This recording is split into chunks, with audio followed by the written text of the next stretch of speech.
Merci beaucoup, Serge. Quand Serge m'a dit qu'il allait préparer son témoignage, je me suis posé la question suivante. Je me suis dit, qu'est-ce qu'il va nous dire? Parce qu'on a déjà parlé plusieurs fois, Serge et moi, puis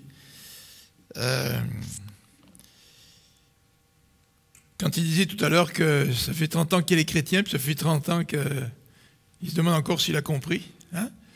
Que le Seigneur a travaillé pendant ces 30 années-là, hein, pour t'amener à lui, puis te faire grandir. Et ce que je trouve intéressant dans nos témoignages, c'est que Dieu se révèle tout le temps à chacun d'entre nous selon ce dont nous avons besoin. Alors certains d'entre nous, on a besoin, si on veut reprendre l'expression de Serge, de coups de massue.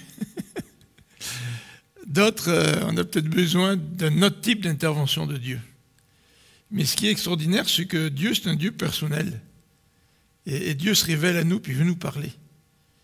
Et dans le témoignage de Serge, j'aime bien ton expression, Serge, les clins d'œil de Dieu. C'est vrai que Dieu nous fait des clins d'œil. Il veut nous montrer qu'il est là, il veut nous montrer qu'il est présent. Et parfois, on a besoin davantage de clins d'œil que d'autres. Mais Dieu, c'est un Dieu vivant. Et c'est ce Dieu-là qu'en fin de compte, on veut présenter. Hein? C'est ce Dieu-là qu'on veut présenter autour de nous. C'est pour ça que l'Église existe. C'est que Dieu, ce n'est pas un concept intellectuel. Dieu, ce n'est pas de la théologie. Dieu, c'est une personne.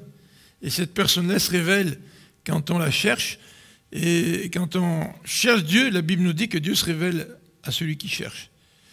Alors ce matin, pour faire suite au témoignage de Serge, et puis on en aura d'autres témoignages d'ici les 2 prochains dimanches, mais pour faire suite au témoignage de Serge, et notamment dans le contexte de la Saint-Valentin, puisque tout à l'heure j'ai parlé de la Saint-Valentin, et que la Saint-Valentin se retrouve entre 2 dimanches, ben j'ai pensé qu'on pourrait mettre l'accent sur la Saint-Valentin comme suit.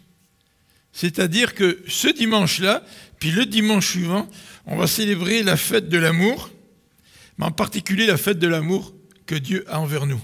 En fait, c'est la Saint-Valentin de Dieu aujourd'hui, là, hein, et dimanche prochain, et durant toute la semaine. Alors, pour ce faire, je voudrais, ce premier dimanche, nous parler de l'amour de Dieu.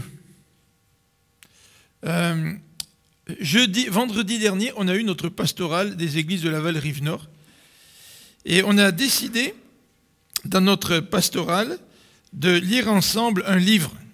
Pas un petit livre, un gros livre, mais enfin on va le lire un chapitre ou 2 par rencontre. Et le titre du livre, c'est celui-ci, « Une église centrée sur l'Évangile ». Et vendredi dernier, nous avons lu ensemble le premier chapitre. À l'introduction et le premier chapitre, on a discuté ensemble de l'introduction et du premier chapitre. Alors moi j'avais lu évidemment l'introduction, puis le premier chapitre, puis je peux vous dire que j'ai hâte de lire le suivant, chapitre 2, chapitre 3, et ainsi de suite.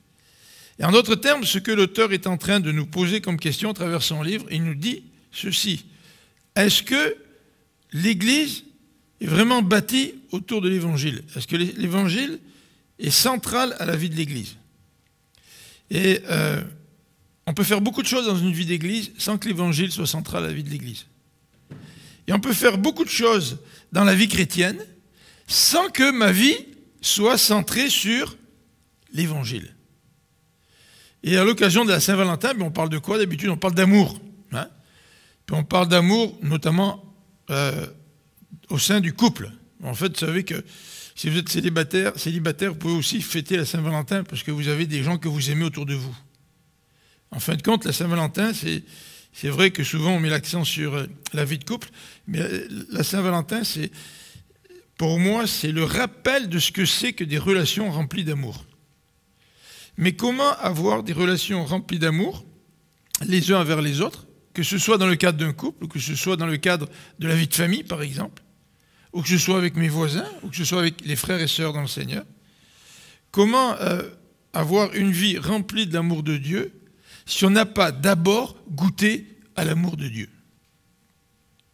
Alors ce matin, j'aimerais qu'on mette l'accent sur l'amour de Dieu.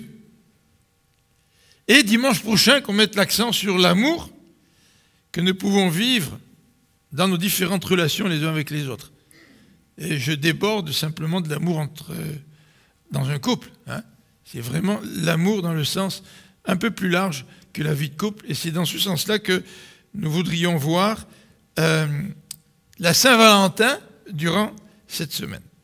Alors pour débuter, j'aimerais lire avec vous 2 textes. Le premier, il est dans l'Ancien Testament, dans le livre de Nombre.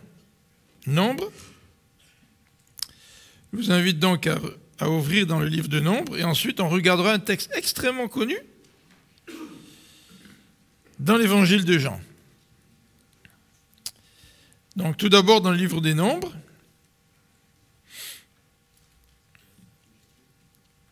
Alors j'attends que mon fichier s'ouvre pour ne pas vous donner le mauvais chapitre.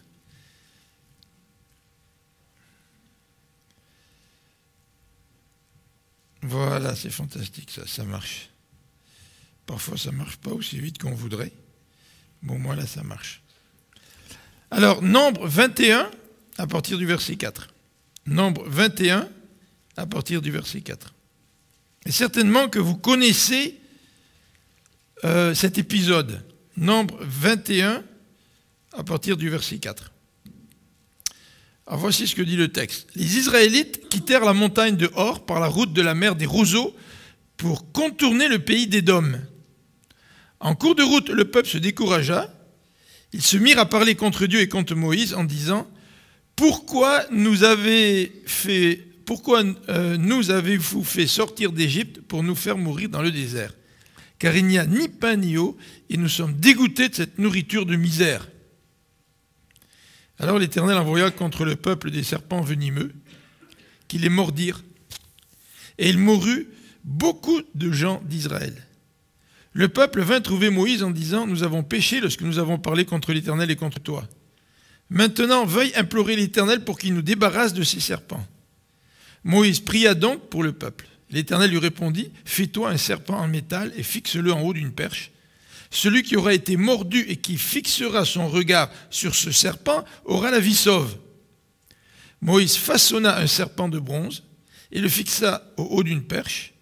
Dès lors, si quelqu'un était mordu par un serpent et qu'il levait les yeux vers le serpent de bronze, il avait la vie sauve. Alors certainement, vous avez entendu cette histoire à l'école du dimanche, si vous êtes à l'église depuis tout petit. Si vous n'avez pas lu toute votre Bible à date, peut-être c'est la première fois que vous lisez ce passage. Mais ce passage, le Nouveau Testament, il fait référence dans l'évangile de Jean au chapitre 3. Alors on va lire aussi dans Jean au chapitre 3. Et vous connaissez tous très bien ce passage, Jean 3, à partir du verset 14. Jean 3, 14. Dans le désert, dit Jean, Moïse a élevé sur un poteau le serpent de bronze. De la même manière, le Fils de l'homme doit lui aussi être élevé, pour que tous ceux qui placent leur confiance en lui aient la vie éternelle. Oui, Dieu a tant aimé le monde qu'il a donné son Fils, son unique, pour que tous ceux qui placent leur confiance en lui échappent à la perdition et qu'ils aient la vie éternelle. On va prier ensemble. Seigneur notre Dieu, merci pour l'Évangile. Et c'est certainement vrai, Seigneur, notre vie n'est pas toujours centrée sur l'Évangile. Et peut-être que cela explique beaucoup de choses. Mais ce que nous te demandons ce matin, c'est de nous rappeler quel est ce message de l'Évangile, cette bonne nouvelle. Et aide-nous, Seigneur, afin que notre vie soit centrée sur cette bonne nouvelle, sur cet Évangile. Seigneur, c'est tellement facile de connaître l'Évangile, de bien connaître l'Évangile, sans que notre vie soit centrée sur l'Évangile. Donc, Seigneur, durant ces 2 dimanches, nous te prions pour que tu puisses véritablement parler à notre cœur et nous aider à faire un ajustement si nécessaire dans notre vie, afin que notre vie ne soit pas centrée sur nos soucis, sur ce que la Bible appelle les choses du monde, mais afin que notre vie soit centrée sur le merveilleux message de la bonne nouvelle, c'est-à-dire l'Évangile. Et afin que, Seigneur, cet Évangile puisse avoir un impact dans notre vie. Nous te le demandons au nom de Jésus-Christ. Amen.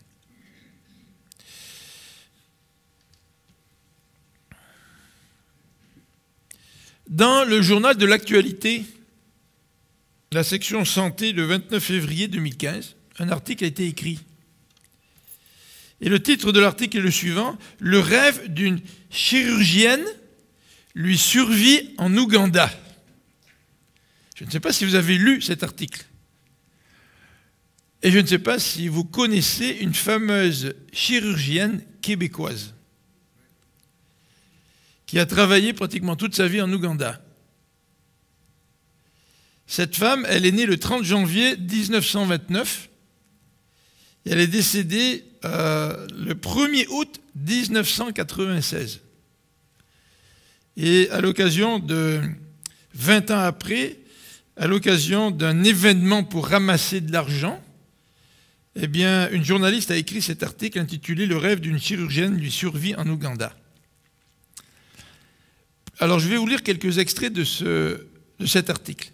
Près de 20 ans après le décès de la célèbre chirurgienne québécoise Lucille Teasdale, son héritage en Ouganda est plus prolifique que jamais, alors que l'hôpital qu'elle a bâti est devenu un des meilleurs de l'Afrique équatoriale. Alors vous savez que dans les films que nous voyons ou qui sont produits à Hollywood, ce n'est pas toujours des films qui encouragent les vertus. Mais de lire l'histoire de cette femme, c'est extrêmement encourageant. De voir ce qu'elle a fait, de voir l'amour qu'elle avait pour les habitants de l'Ouganda, de voir qu'elle est allée jusqu'à donner même sa propre vie pour ces gens-là, c'est extrêmement enrichissant. Alors, quelques détails sur sa vie. En effet, la vie de Lucille Teasdale, une des premières chirurgiennes au Canada, est époustouflante. Il y a 20 ans, cette année, la Montréalaise d'origine fondait avec son mari Piero Corti 2 fondations, une à Montréal et une en Italie, son mari étant italien, pour assurer la pérennité de l'hôpital Lacor qu'ils ont bâti en Ouganda. En 1960, le couple de médecins avait pris en charge un tout petit hôpital de brousse dans le nord du pays qui comprenait 30 lits. 50 ans plus tard, l'établissement compte 500 lits et soigne 230 000 patients par année avec un budget de 6 millions. Je ne sais pas si on a quelque chose à apprendre, nous, au Québec, dans la gestion de nos hôpitaux, quand on lit un témoignage comme celui-là. Une vie bien remplie. Lucie Teasdale est née en 1929, donc dans l'est de Montréal, dans une famille d'épiciers. Elle était la 4e d'une famille de 7 enfants. En 1950, elle étudie la médecine à l'Université de Montréal, où il n'y avait que 8 femmes dans sa classe de 118 étudiants. Donc elle était vraiment une précurseur. Elle fait son internat à l'hôpital Sainte-Justine. Elle y rencontre l'Italien Piero Corti, pédiatre, qui deviendra son mari. En 1960, incapable de se trouver un stage en chirurgie à la fin de ses études, situation qu'elle attribuait au fait qu'elle était une femme. Elle s'exile à Marseille. Piero Corti la rejoint en France et lui propose d'aller en Ouganda pour soigner les malades. Elle accepte de s'y rendre pour 2 mois, mais y a finalement passé toute sa vie. Elle a réalisé plus de 13 000 chirurgies. Et dans un article que je lisais sur Internet à ce sujet, l'auteur faisait la comparaison avec nos héros aujourd'hui. On compte combien de buts ont marqué nos héros qui jouent au hockey. Et probablement qu'au Québec, nous avons davantage besoin de héros comme cette femme-là. Et de voir tout ce qu'elle a pu accomplir. En 1985, donc à peu près 11 ans avant sa mort, elle se coupe en pratiquant une chirurgie et attrape le sida. Le patient qu'elle soignait donc avait le sida. Et comme elle était en train d'opérer, elle s'est coupée et elle a attrapé le sida. Comme il n'y a personne pour la remplacer, elle continue à travailler sur place. Elle décède en 1996 et Lucie Teasdale et son mari sont enterrés près de l'hôpital qu'ils ont fondé. Le couple a une fille, Dominique Corti, qui vit en Italie et travaille, elle aussi médecin, travaille aussi pour la fondation qui vise à soutenir cet hôpital en Ouganda, l'hôpital Lacor. En l'an 2000, Marina Orsini a incarné Lucille Teasdale dans une mini-série sur sa vie et son œuvre. Avez-vous vu ça à la télévision? Il semblerait que Marina Orsini a très très bien incarné donc, Lucie Teasdale dans le cadre du tournage de ce film-là. Vous savez, quand on lit ce genre d'exemple, quand on lit ce genre de vie, ben ça a de l'impact, en quelque part. Et c'est vrai que c'est édifiant. Et c'est vrai que c'est encourageant. Et on aurait besoin dans notre société d'un plus grand nombre d'exemples comme celui-là. Et trop souvent, nous mettons l'accent sur d'autres types de films ou d'autres types de héros, au lieu de mettre l'accent sur ces gens qui finalement sont des héros, mais des héros dans l'ombre. Et quand on veut parler du Seigneur Jésus qui a donné sa vie, et du Seigneur Jésus qui devrait être notre propre motivation pour que nous aussi nous puissions vivre une vie semblable à lui, ben comme nous l'avons chanté ce matin, c'est important de lever les yeux puis de regarder à lui. Je ne peux pas être motivé si je n'ai pas des exemples. Et certainement, cette femme québécoise, qui est peut-être très méconnue au Québec, est un exemple. Et si je lève les yeux vers l'exemple, ben je vais être motivé moi aussi à pouvoir vivre et à marcher dans les traces de celui vers qui ou de celle vers qui je lève les yeux. Alors ce matin, j'aimerais qu'on lève les yeux et qu'on regarde notre Seigneur Jésus-Christ. Et pour regarder notre Seigneur Jésus-Christ, et j'espère que nous allons être motivés par son exemple, eh bien on va revenir au texte de Jean 3. Et déjà dans Jean 3, nous avons... Dans Jean 3, donc, nous avons l'exemple de Christ qui s'est donné lui-même pour nous. Alors on va regarder ça en détail. Là, j'ai l'impression que la machine ne marche pas. La manette, en tout cas, ne marche pas. Ça marche, là, mais je pense que c'est lui qui m'a aidé, c'est ça? Tu sais pas? Bon, là, ça... Bon, je vous ai parlé un petit peu de la centralité de l'Évangile, de la Saint-Valentin, puisqu'on veut faire pendant ces 2 dimanches. Et là, nous sommes rendus donc dans Jean 3. Et je vous rappelle le contexte immédiat du passage que vous connaissez tous très bien. Hein. En fait, le texte de Jean 3, Jean 3,16, « Car Dieu a tant aimé le monde qu'il a donné son Fils unique, afin que quiconque croit en lui ne périsse point, mais qu'il ait la vie éternelle. » La plupart des chrétiens connaissent ce texte par cœur. Hein. Mais en fait, est-ce que nous comprenons véritablement ce qu'est l'amour de Dieu pour nous? En fait, on connaît le texte par cœur, mais en même temps, comme a dit Serge, ça fait 30 ans qu'il est chrétien, puis après 30 ans, il se rend compte que peut-être il ne comprend pas encore ce que Dieu fait pour lui. Ben non, on pourrait dire la même chose. On connaît le texte par cœur, Jean 3,16, mais est-ce que nous comprenons vraiment quelle est la grandeur de l'amour de Dieu pour nous?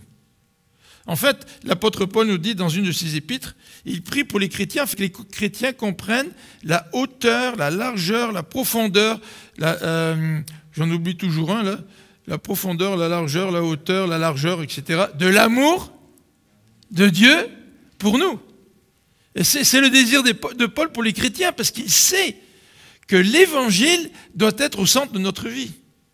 Et que cet évangile doit avoir un impact dans notre vie.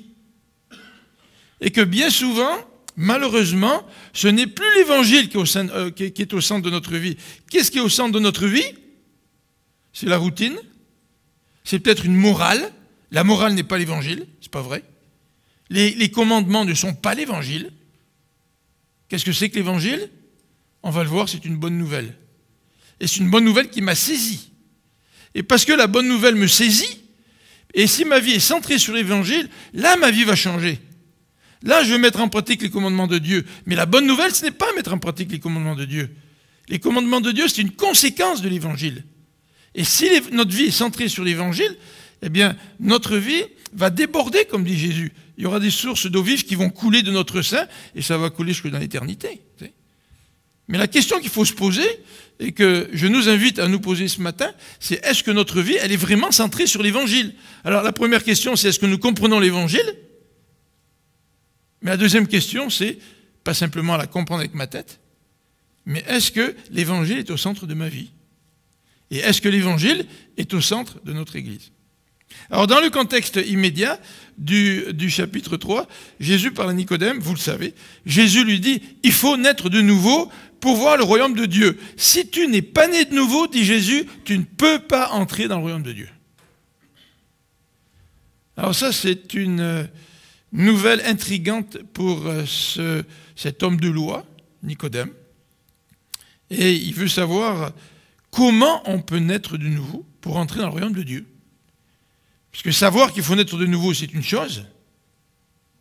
Mais soi-même être né de nouveau, ça c'est autre chose. Et Jésus explique dans ce chapitre 3 combien l'œuvre du Saint-Esprit est essentielle pour naître de nouveau. Et Jean dit à Nicodème, tu es vieux, tu ne connais pas ces choses. Il dit, l'Esprit souffle où il veut. C'est-à-dire que la nouvelle naissance, une expression qui parle de cette nouvelle vie en Dieu, l'Ancien Testament parlait de nouveau cœur. Moi, je ne peux pas changer mon cœur. Il faut que ce soit quelqu'un qui change à ma place. Hein. Et cette nouvelle naissance vient, est la conséquence de l'œuvre du Saint-Esprit. Et évidemment, Nicodème, au verset 9, après avoir entendu cette réponse de la part de Jésus, nous dit ceci, mais comment cela peut-il se réaliser? Le Saint-Esprit souffle là où il veut, il est comme le vent, on ne peut pas le contrôler, nous dit Jésus. Et pourtant Jésus dit, tu dois naître de nouveau, parce que si tu n'es pas de nouveau, tu ne peux pas entrer dans le royaume des cieux. Alors, ce que je voudrais regarder avec vous ce matin, c'est essentiellement deux éléments, c'est-à-dire regarder comment le texte de Nombre 21 qu'on vient de lire préfigure l'amour de Dieu. En quelque sorte, cet épisode avec les serpents dans le désert est une grande illustration ou une grande préfiguration de l'amour de Dieu qui allait se manifester des siècles plus tard en Jésus-Christ. Et j'aimerais voir ensuite ce texte de Jean 3,16 qu'on connaît tous très bien. Et j'aimerais le regarder sous deux angles. D'abord, l'auteur de cet amour-là. On nous parle de Dieu dans Jean 3,16. Dieu a tant aimé qu'il a donné. C'est Dieu l'acteur dans Jean 3,16. Mais dans Jean 3,16, non seulement le texte nous parle de Dieu, l'auteur de cet amour, mais Jean 3,16 nous parle aussi des bénéficiaires de cet amour. C'est bien beau de connaître l'auteur, mais c'est encore mieux si nous en sommes les bénéficiaires, n'est-ce pas? Et la manière dont je comprends comment Dieu m'a aimé peut faire en sorte que je garde davantage l'Évangile au centre de ma vie. Et quand je garde l'Évangile au centre de ma vie prend une toute autre dimension. Mais je peux être un chrétien qui a très bien compris l'Évangile, mais qui garde l'Évangile un petit peu à la périphérie de ma vie. Et là, je me pose des questions. Je me dis, ouais, mais est-ce que Dieu est aussi vivant que ça? Est-ce que les promesses de Dieu s'accomplissent vraiment dans ma vie? Est-ce que Dieu m'aime? Est-ce qu'il répond vraiment à mes prières? Oui, je sais, il m'a aimé, j'ai accepté, moi, de lui donner ma vie. Il a changé ma vie, le Seigneur. Mais quand l'Évangile n'est pas au centre de notre vie, il y a quelque chose qui manque dans notre vie. Il y a quelque chose qui manque dans notre vie chrétienne, et il y a quelque chose qui manque aussi dans une vie d'église si l'Évangile n'est pas au centre de la vie d'église. Vous savez, dans une vie d'église, on peut remplacer l'Évangile par toutes sortes de choses. On peut remplacer l'Évangile par toutes sortes de ministères, on a une bonne conscience parce qu'on agit pour Dieu. On peut remplacer l'Évangile par des œuvres sociales. On peut remplacer l'Évangile par une morale chrétienne. Si tu es chrétien, tu dois te comporter de telle et telle manière. Ça, ce n'est pas l'Évangile. C'est la conséquence de l'Évangile, mais ce n'est pas l'Évangile. Et si l'Évangile n'est pas au sein de l'Église locale, ben l'Église locale perd de son témoignage, perd de sa pertinence, perd de sa puissance, puisque l'Évangile n'est plus au centre de sa vie.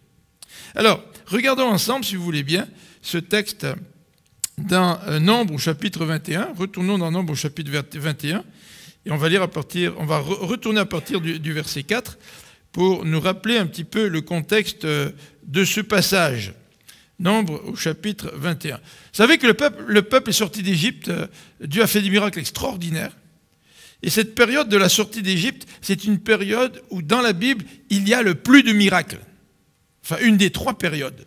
Les deux autres étant la période d'Élie et Élisée, les prophètes, qui ont vécu dans une période très sombre de l'histoire d'Israël. Dieu a fait beaucoup de miracles dans le cadre du ministère de ces deux prophètes-là, donc Élie et ensuite Élisée, et au temps de Jésus. Donc il y a trois grandes périodes dans l'histoire de la révélation durant lesquelles Dieu a concentré énormément de miracles. Et le peuple a vécu dans une période où il a été témoin de miracles extraordinaires. Vous vous rappelez les 10 plaies? Vous vous rappelez en particulier la dernière? Vous vous rappelez aussi l'ouverture de la mer avec cette nuée qui les a protégés des troupes de Pharaon, mais cette nuée qui les guidait le jour, mais qui l'a guidé aussi la nuit, parce que la nuit c'était la colonne de feu, et la nuée c'était le symbole de la présence de Dieu au sein du peuple d'Israël. Ça devait être extraordinaire. Et pourtant, le peuple d'Israël a péché, nous dit le passage. Et il a péché, au verset 4, parce qu'il contournait le pays d'Édom. Et ce pays d'Édom, en contournant le pays d'Édom, ils ont choisi une route pénible à travers un désert aride. Et si on lit dans le Deutéronome, on verra la description au chapitre 8 de cette marche dans le désert où se trouvent des scorpions, des serpents, où il fait chaud, c'est extrêmement aride. C'est vrai que le voyage, c'était comme une épreuve pour le peuple d'Israël. Mais ne pouvait-il pas relever le défi? Après avoir été témoin de tous les miracles de Dieu pour la sortie d'Égypte, le peuple n'était-il pas prêt à relever le défi puis à marcher dans la foi avec son Dieu? Bien, le verset 4 nous dit que le peuple s'est révolté, le peuple s'est découragé. Il s'est découragé, c'est un petit peu parfois ce que nous vivons dans notre vie. Notre route est parfois pénible, difficile, et nous ne résistons pas au découragement. Mais le découragement est extrêmement dangereux parce qu'il peut engendrer des murmures. Et c'est exactement ce qui se passe avec le peuple. En cours de route, non seulement il se décourage, nous pouvons décourager, c'est tout à fait humain. Mais la question, c'est de savoir comment nous réagissons face au découragement. Est-ce que nous nous tournons vers Dieu pour que lui nous donne la force dont nous avons besoin? Ou est-ce que nous nous mettons en colère contre Dieu et nous proférons des murmures contre Dieu et contre son serviteur, comme c'est le cas ici? Alors, les versets 6 à 9 nous présentent une scène qui est quand même pleine d'horreur. Imaginez-vous les serpents, là. On nous dit que c'est des serpents brûlants. Alors, probablement brûlants parce que la morsure, c'était une morsure mortelle et qui probablement aussi était douloureuse. Alors, imaginez-vous la scène avec les hommes et les femmes dans le camp là, qui tombent comme des mouches parce qu'ils sont mordus par des serpents. Donc c'est une scène quand même qui est horrible. Et en même temps, cette scène horrible, elle est remplie de gloire. Parce que le peuple qui est l'objet de la colère de Dieu, c'est ce que nous dit le verset 6, il murmure contre Moïse, contre Dieu, en leur disant « Pourquoi tu nous as fait sortir d'Égypte pour nous faire mourir dans le désert ?» Est-ce que c'était l'intention de Dieu de les faire mourir dans le désert? Non, l'intention de Dieu, c'était de les amener dans le pays de Canaan.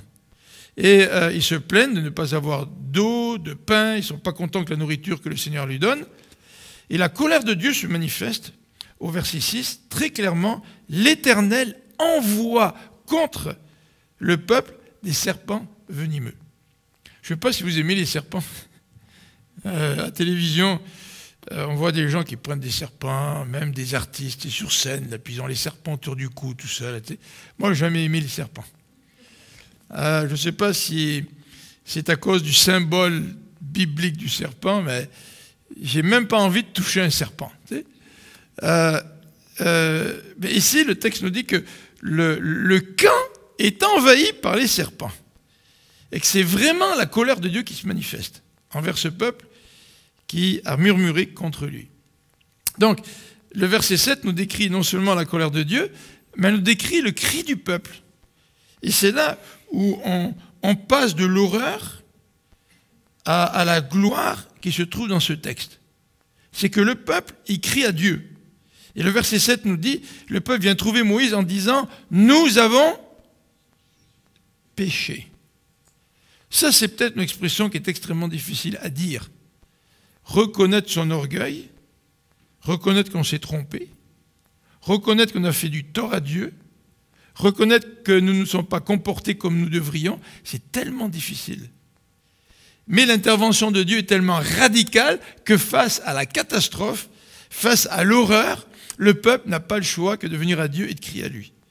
Et le peuple crie à Dieu en disant « Nous avons péché, nous avons parlé contre l'Éternel et contre toi ». Il parle à Moïse en disant « Moïse, maintenant, implore l'Éternel pour qu'il nous débarrasse de ces serpents ».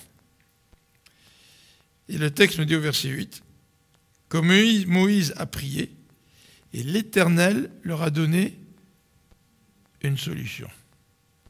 L'Éternel leur a donné une voie de salut. Et la voie de salut nous est décrite en disant, par ces mots, Moïse a façonné un serpent de bronze. Alors ça a dû prendre un certain temps. Je me demande comment était l'intention de Moïse ou les émotions de Moïse. Vous savez, quand vous avez une solution, vous aimeriez peut-être la piquer tout de suite. Mais j'imagine que ça a pris un peu de temps à faire le serpent d'airain. Tu sais. Donc il a façonné un serpent d'airain et il l'a fixé haut sur une perche. Et si quelqu'un était mordu par un serpent et qu'il levait les yeux vers le serpent d'airain, le texte nous dit qu'il avait la vie sauve. Regardez à la solution que Dieu avait pourvue. C'est pas compliqué, hein, de jeter un œil sur une perche sur laquelle il y a un serpent. Mais le texte nous dit, ce sont seulement ceux qui ont levé les yeux vers ce serpent d'airain qui ont eu la vie sauve. Alors, probablement, il y en a d'autres qui n'ont pas cru à ce que Moïse leur avait communiqué.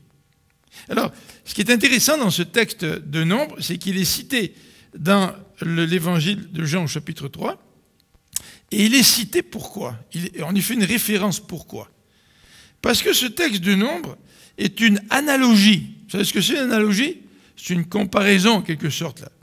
Et pour comprendre l'analogie, eh bien, remarquons ceci qui est extrêmement important. Qu'est-ce que le serpent ou les serpents symbolisent ?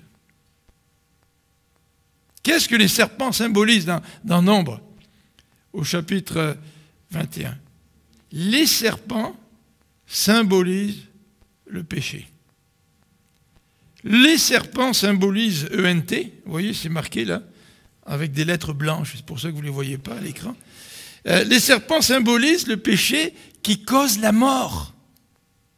C'est ça le symbole dans Nombres. Ce n'est pas juste un symbole, puisque c'est un fait qui s'est déroulé, mais à travers cet élément historique, les serpents représentent le péché qui détruit. Vous vous rappelez que dans Genèse, au chapitre 3 de la Genèse, le serpent, l'Apocalypse l'appelle le serpent ancien, le serpent symbolise le diable. Hein? C'est la manière dont Moïse a décrit la tentation. Et il a fait référence au serpent. Dans l'Ancien Testament, on parle du serpent ancien. Dans le Nouveau Testament, dans l'Apocalypse. Et c'est ce serpent qui est venu tenter Adam et Ève. Mais plus que cela, les serpents symbolisent le péché. Mais le Nouveau Testament nous dit que Jésus, c'est celui qui est devenu péché pour nous. Et les serpents devaient être cloués sur cette perche. Le péché allait être vaincu par la croix. Mais de la même manière, Jésus, parce qu'il portait nos péchés, devait être crucifié sur la croix pour que nous puissions obtenir la victoire sur le mal. Et que nous puissions être guéris de la morsure du mal, de ce péché qui nous infecte et qui nous mène à la mort. Le Seigneur, il a fait les choses quand même d'une manière assez extraordinaire. Nous sommes mortels. Puis généralement, on a du mal à accepter la mort. Je ne sais pas si c'est la même chose pour vous, mais quand vous vieillissez, petit à petit, vous vous rendez compte que vous ne pouvez plus faire tout ce que vous faisiez quand vous aviez 20 ans, 30 ans. Puis là, vous dites, c'est comme ça. Et parfois, on a un peu du mal à accepter ça. Tu sais. Et quand on vieillit puis qu'on a du mal à accepter, on se lance dans des entreprises qui sont déraisonnables. Et heureusement, parfois, qu'on a des enfants autour de nous qui viennent nous rappeler à l'ordre en disant « Écoute, non, papa ou maman, là, c'est passé ce temps-là. On est peut-être là pour vous aider, mais c'est passé ce temps-là. Hein » Et dans un sens, on n'accepte pas cette mort qui nous attend tous. En fait, le péché amène la mort. Et l'être humain veut vivre dans l'illusion qu'il n'est pas touché par le péché, qu'il n'est pas affecté par le péché. Et nous essayons de construire notre vie de la meilleure façon possible pour nous bercer d'illusions et de croire que notre vie n'est pas si mauvaise que ça. Okay? Malheureusement, le péché nous rattrape. Et nous rattrape à certains moments donnés de notre vie. Et quand le péché nous rattrape à certains moments donnés de notre vie, eh bien, on a tendance à basculer, on ne sait plus trop qu'est-ce qui arrive, puis on essaie de contrôler notre vie, on essaie de remettre les morceaux cassés en état pour essayer de reconstruire notre vie tant bien que mal. Mais souvent, l'orgueil nous pousse à croire que nous pouvons le faire. L'orgueil nous pousse à croire que même si nous avons été mordus par un serpent venimeux, nous ne mourrons pas. L'orgueil nous pousse à croire que le venin qui est déjà dans notre système sanguin ne nous amènera pas à la mort. Et pourtant, dans tout ce qui nous entoure, nous voyons les conséquences de la mort. Nous la voyons dans nos gènes, dans notre cœur, dans notre nature. Et combien c'est difficile de le reconnaître. Alors si on regarde maintenant dans Jean, mais avant de regarder dans Jean, je voudrais lire avec vous 2 versets qui vont dans ce sens-là, et qui nous dit que le Seigneur Jésus, il est devenu péché. Alors là, je vais aller un peu plus loin que ce que la Bible dit, d'accord? Peut-être ça va vous choquer là, mais c'est au niveau du sens. Le Seigneur est devenu serpent. Dans quel sens? C'est qu'il a pris le péché sur lui. Et le serpent, c'est quoi? Les serpents, c'est le symbole de ce péché qui cause la mort, n'est-ce pas? Alors Jésus, en quelque sorte, est devenu péché. Ça, c'est l'expression qu'utilise le Nouveau Testament. Donc, je n'irai pas utiliser une autre expression, là.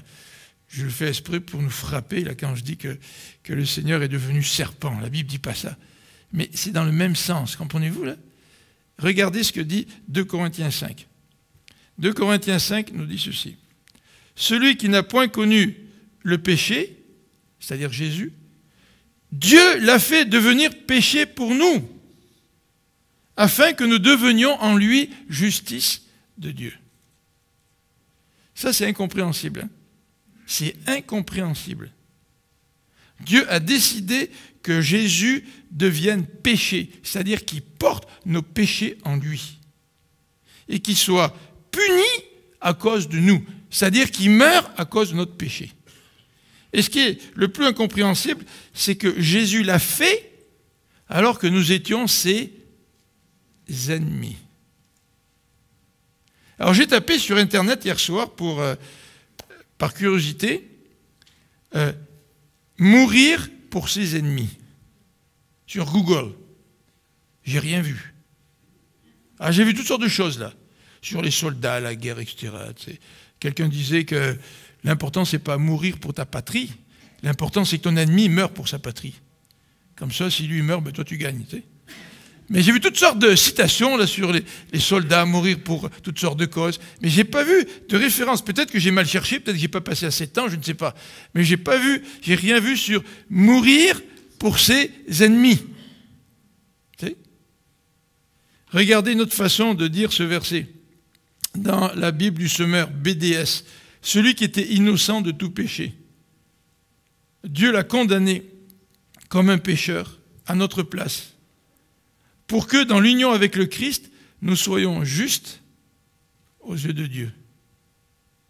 Alors on a un autre verset que je voudrais vous lire dans Galates 3,13 qui nous dit « Christ nous a rachetés de la malédiction de la loi en devenant malédiction pour nous. » Christ est devenu malédiction. C'est-à-dire que Christ était maudit à cause du péché. C'est pour ça qu'il est mort sur la croix.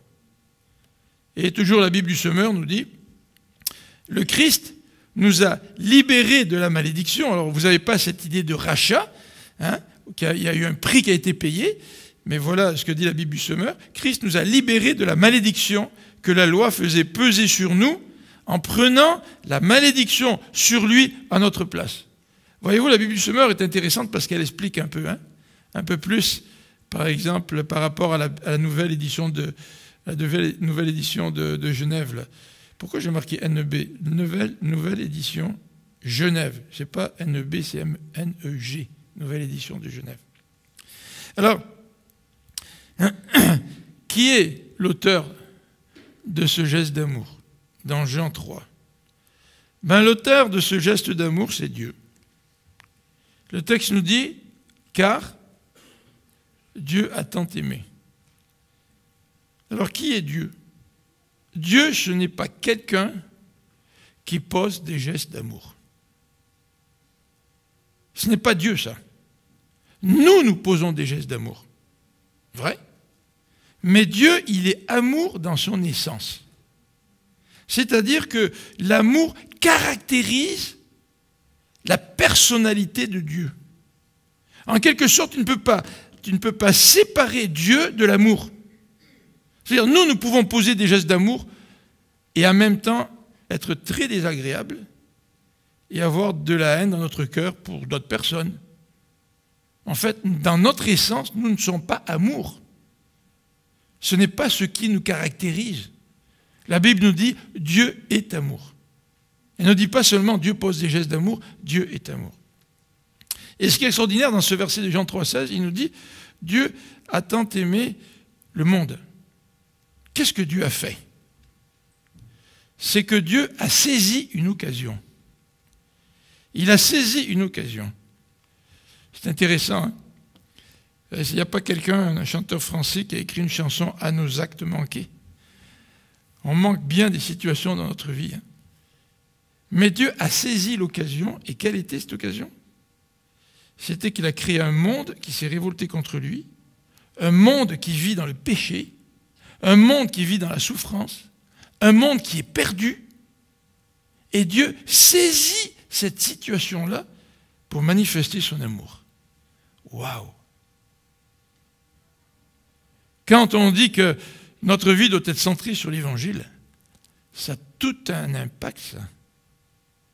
Est-ce que moi, je peux aussi, comme Dieu, saisir des occasions en tant que disciple de Christ, aimer ceux qui ne mériteraient même pas mon amour? Dieu a saisi une occasion, il a aimé le monde. Ce monde, comme on vient de le dire, qui est incurable. Un monde qui est perdu.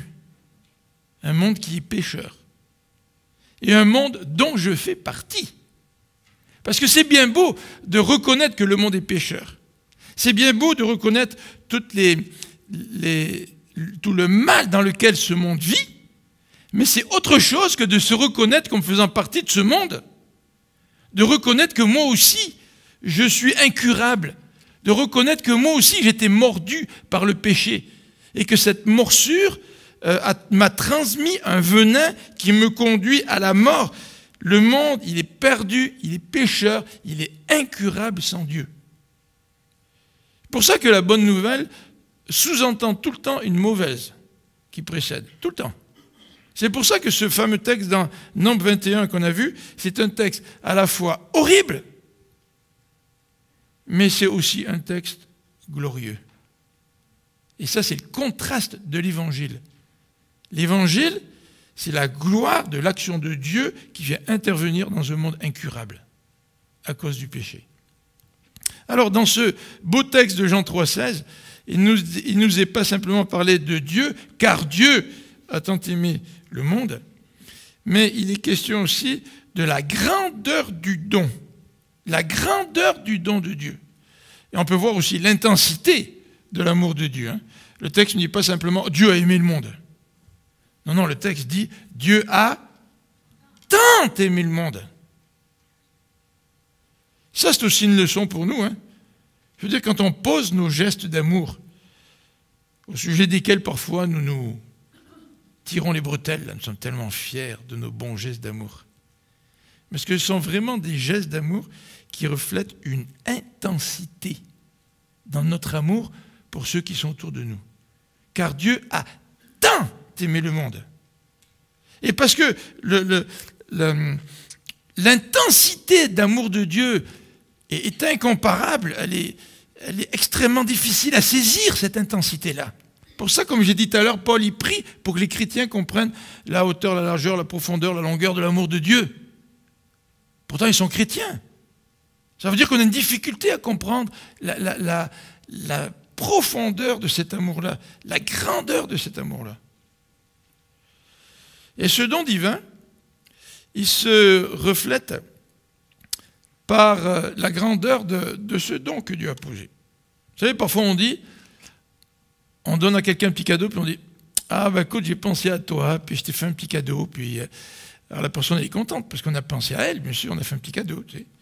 Puis souvent on dit bah, « Tu sais, l'intention, ça vaut l'action. Là, on t'a pas offert un gros cadeau, là, tu sais, on t'a offert un petit cadeau, mais ça veut dire qu'on pense à toi. Tu sais. » Mais Dieu ne nous a pas fait un petit cadeau, parce qu'il pensait à nous.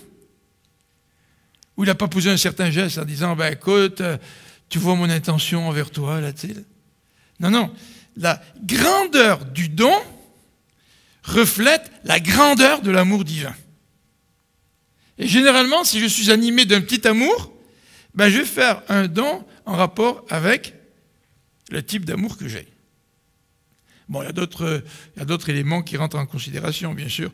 Si vous n'avez pas beaucoup d'argent, vous ne pourrez pas faire un gros cadeau. Mais peut-être que votre cadeau va être grand d'une autre façon. Mais d'une manière générale, la grandeur du don reflète la grandeur de l'amour divin.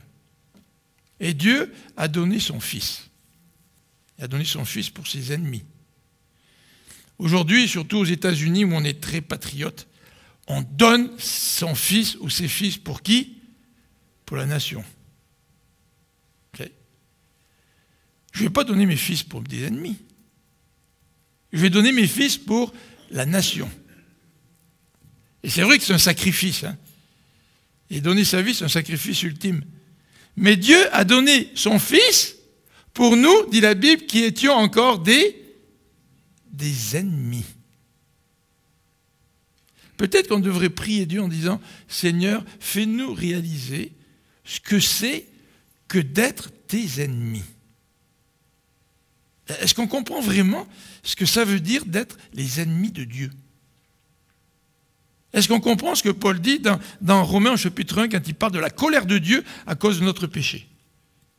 Oh, notre propre justice, hein, ça colle tellement à notre peau, là. On se sent tellement bon dans la vie chrétienne que finalement, oui, Jésus nous aime, nous pardonne. Oui, avec ma tête, je le sais. Mais est-ce que nous ne nous accrochons pas trop à cette propre justice? Même maintenant dans notre vie chrétienne, est-ce que nous comprenons que nous n'avons aucune justice devant Dieu et que nous méritons la mort? Est-ce que nous le comprenons, ça? Et que si ce n'était de Dieu qui a donné son Fils unique, on ne serait pas enfant de Dieu aujourd'hui?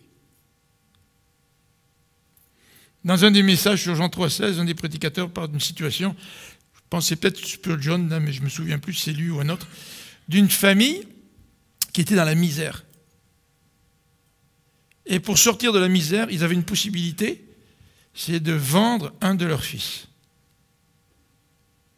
Alors, mettez-vous dans la peau des parents, là, tu sais. On ne va pas vendre le fils aîné. C'est vrai, le fils aîné, c'est notre premier, tu sais. Celui qu'on a attendu avec impatience, c'est le premier. Puis, on ne va pas vendre le deuxième fils, il ressemble tellement à sa mère, tu sais, ça n'a pas d'allure, ça. Et puis le troisième fils, puis ainsi de suite. Hein. Être déchiré à l'idée de devoir donner ton propre fils. Tu sais. Mais la Bible nous dit que Dieu a donné ses fils. Non pas pour que la famille puisse subsister avec l'argent que l'on pourrait obtenir avec la vente du fils. Mais non, il a donné son propre fils pour des ennemis, nous dit le texte biblique. Et ce fils, qu'est-ce qu'il a accepté? Il a accepté l'exil. Il a quitté son ciel. Il a quitté la présence de Dieu pour s'exiler dans un monde perdu sur cette planète, venir vivre parmi nous, alors que nous sommes marqués si profondément par le péché. Nous sommes déchirés par le péché, par le mal. Et Dieu a accepté d'exiler son Fils par amour pour nous. Et il a accepté que son Fils meure sur la croix, comme ce serpent d'airain qui symbolisait la victoire sur la mort, alors que Moïse le montrait au peuple pour qu'il puisse être guéri de cette morsure. Alors dans ce passage, Jean 3,16, Dieu a tant aimé le monde qu'il a donné son Fils unique. Mais il avait un plan, Dieu. C'est quoi son plan? C'est afin que quiconque croit ait la vie éternelle. Ça, c'est le plan de Dieu. Alors qu'est-ce que ça veut dire, ça? Afin que quiconque croit. C'est-à-dire, le plan de Dieu, c'est que les hommes malades, l'homme incurable, enfin c'est la maladie qui est incurable, mais l'homme qui est perdu, l'homme qui est pécheur, puisse, par la foi, retrouver la guérison. Et quand Moïse a brandi sa perche avec le serpent d'airain, il fallait un acte de foi pour que les Israélites là, se tournent et regardent à ce serpent-là. Et Dieu a un plan. Et le plan divin, c'est le plan de la foi. Mais qu'est-ce que c'est que la foi? Qu'est-ce que c'est cette foi?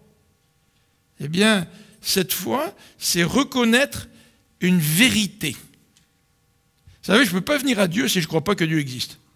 Difficile pour moi de mettre ma confiance dans quelqu'un qui, d'après moi, n'existe pas. Et c'est difficile pour moi d'accepter le salut de Dieu en Jésus-Christ si je n'accepte pas que Jésus est le Fils de Dieu.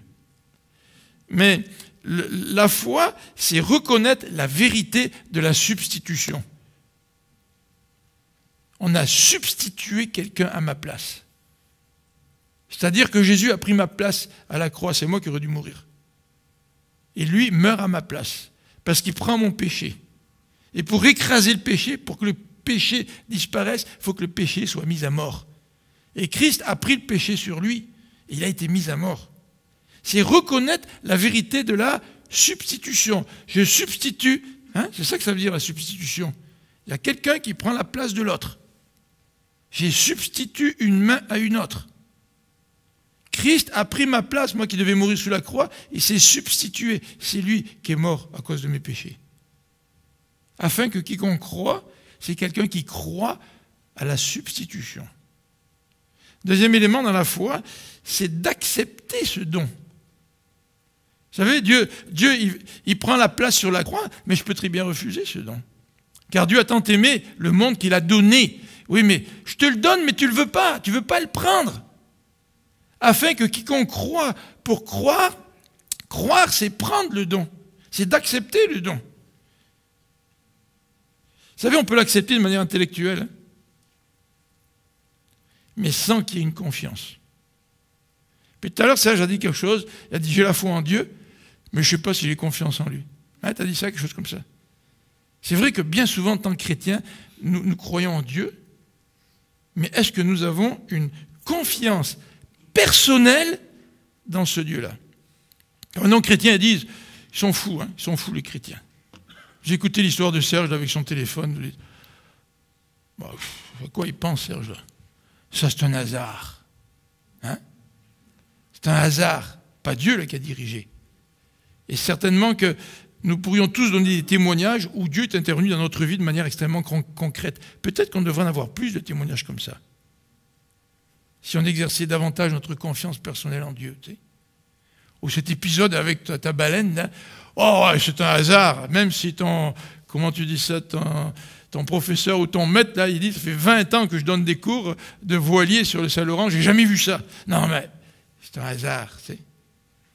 La Bible ne nous présente pas le hasard, la Bible nous présente l'intervention de Dieu dans sa providence. Et l'intervention de Dieu dans sa providence, c'est ça qui nous permet de voir l'œuvre de Dieu dans notre vie. Alors que quelqu'un d'autre à côté ne verra absolument rien, nous, parce que nous croyons à la providence de Dieu, nous savons que Dieu peut intervenir dans notre vie. Et qu'il peut intervenir de manière extrêmement concrète dans notre vie. Et quand on témoigne de l'intervention concrète dans notre vie, parfois on a peur, parce qu'on se dit, les gens vont penser qu'on est flayé. Et peut-être qu'on ne cherche pas assez l'intervention de Dieu dans notre vie. Parce que nous n'avons pas cette confiance personnelle. Oui, nous reconnaissons la substitution. Jésus a pris ma place sur la croix. Oui, nous acceptons le don de Dieu. Dieu nous donne son Fils. Oui, nous y croyons pour notre salut. Mais on dirait que cette foi s'arrête là. On dirait que cette confiance personnelle qui s'exerce dans la vie de tous les jours, on dirait que c'est difficile à vivre. Pourtant, c'est ça, la foi. Dernier élément que je voudrais vous présenter avant de terminer, c'est celui-ci, les bénéficiaires de cet amour. Afin que quiconque, c'est qui quiconque? C'est qui quiconque? Quiconque, c'est tous. Quiconque implique aucune exception. Vous vous rendez compte? Si quelqu'un croit, quiconque croit, il n'y a aucune exception. Vous vous rappelez la parabole? Quand Jésus dit qu'un vigneron, je pense, va louer des serviteurs pour travailler dans la vigne, puis il leur dit je te paye tant pour la journée. Puis plus tard, à midi, il sort, il en trouve d'autres. Puis plus tard, en fin d'après-midi, il en trouve d'autres, alors qu'il reste juste 1 heure à travailler. Puis quand vient le moment de la paye, il paye tout le monde exactement pareil. Même ceux qui ont travaillé juste 1 heure. Quiconque, c'est même ceux qui rentrent au tout dernier moment. Quiconque, ce sont ceux qui, peut-être, pensent ne pas le mériter. Quiconque, c'est ceux qui disent, peut-être que j'ai trop péché pour que Dieu puisse m'accepter. Quiconque, c'est celui qui dit, j'ai tellement résisté pendant longtemps, maintenant c'est peut-être trop tard. Non, c'est quiconque croit. C'est-à-dire qu'il n'y a aucune exception, aucune excuse que tu peux rajouter. Il suffit que tu puisses croire au nom de Jésus à son sacrifice pour pouvoir avoir la vie éternelle. Et le verset ici est extraordinaire. Afin que quiconque croit, quoi? Qu'est-ce que le verset dit? Ne périsse point. Ça, c'est extraordinaire. La délivrance. La délivrance. La délivrance de la perdition. Regardez Jean 3. Dans ce passage, Jean va parler un peu plus de la perdition au chapitre 3 et nous dit ceci. Jean 3 à partir du verset 16. Il nous dit ceci. Au verset 17. En effet, Dieu n'a pas envoyé son Fils dans le monde pour condamner le monde, mais pour que celui-ci soit sauvé par lui. Celui qui met sa confiance en lui n'est pas condamné, mais celui qui n'a pas foi en lui est déjà condamné. Mais si toi, le quiconque, tu mets ta foi en lui, tu es délivré de la perdition. Tu es délivré de la mort et tu es délivré de la condamnation. Regardez le verset 19. En quoi consiste sa condamnation? C'est que la lumière est venue dans le monde, mais les hommes lui ont préféré les ténèbres parce que leurs actes sont mauvais. En effet, celui qui fait le mal déteste la lumière.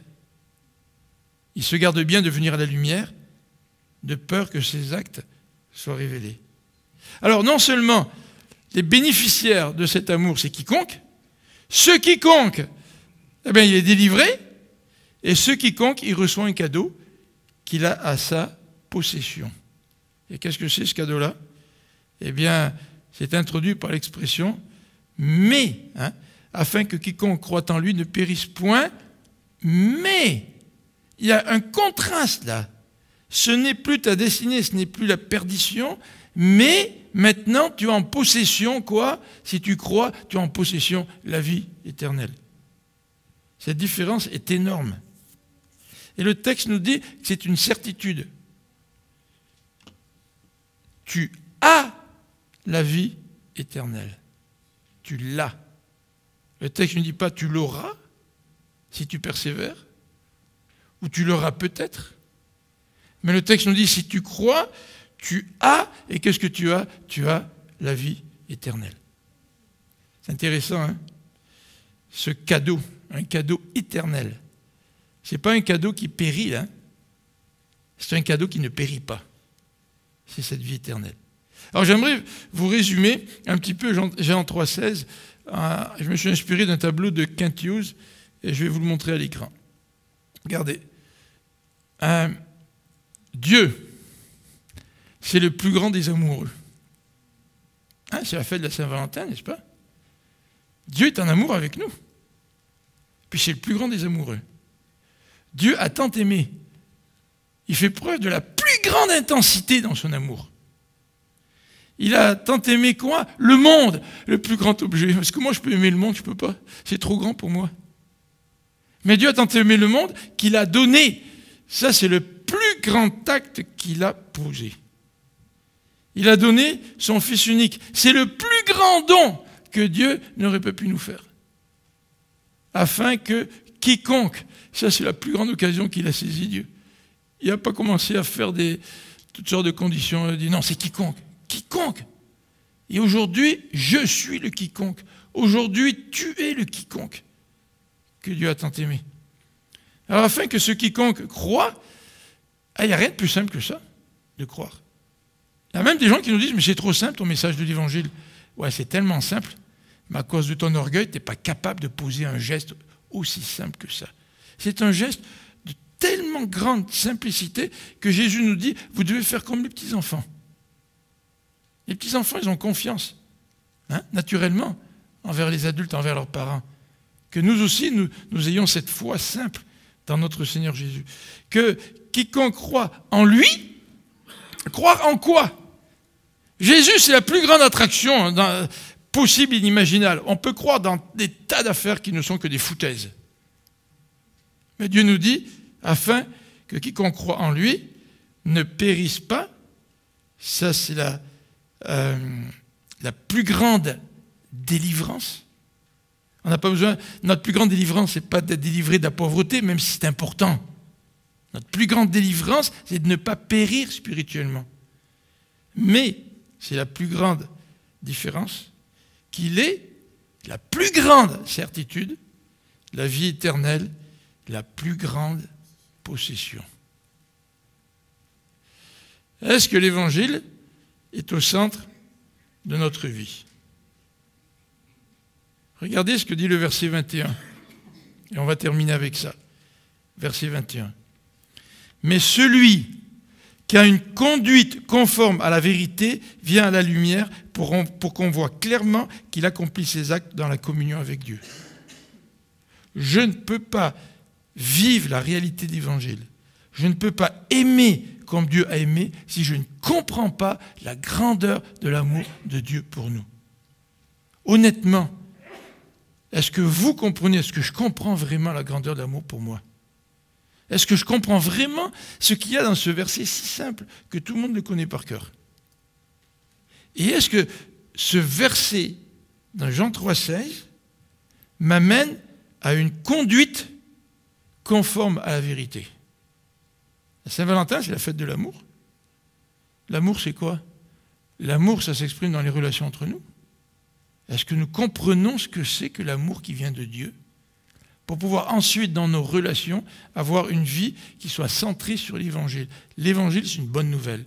La bonne nouvelle, c'est que Jésus apaise la colère de Dieu. Est-ce qu'on comprend ce que ça veut dire? Est-ce que ça change notre vie?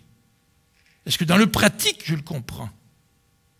Est-ce que dans mes relations avec ceux qui sont autour de moi, puis nous connaissons tous nos relations, nous savons avec qui nous avons des difficultés, nous savons avec qui ça va plus ou moins bien. Est-ce que nous comprenons ce que Christ a fait pour nous, pour ensuite montrer que notre vie elle est centrée sur l'Évangile? Si Christ n'a pas hésité à aimer son ennemi, et à donner son propre Fils, qu'est-ce que ça va avoir comme conséquence dans ma propre vie et dans mes relations? On va prier ensemble.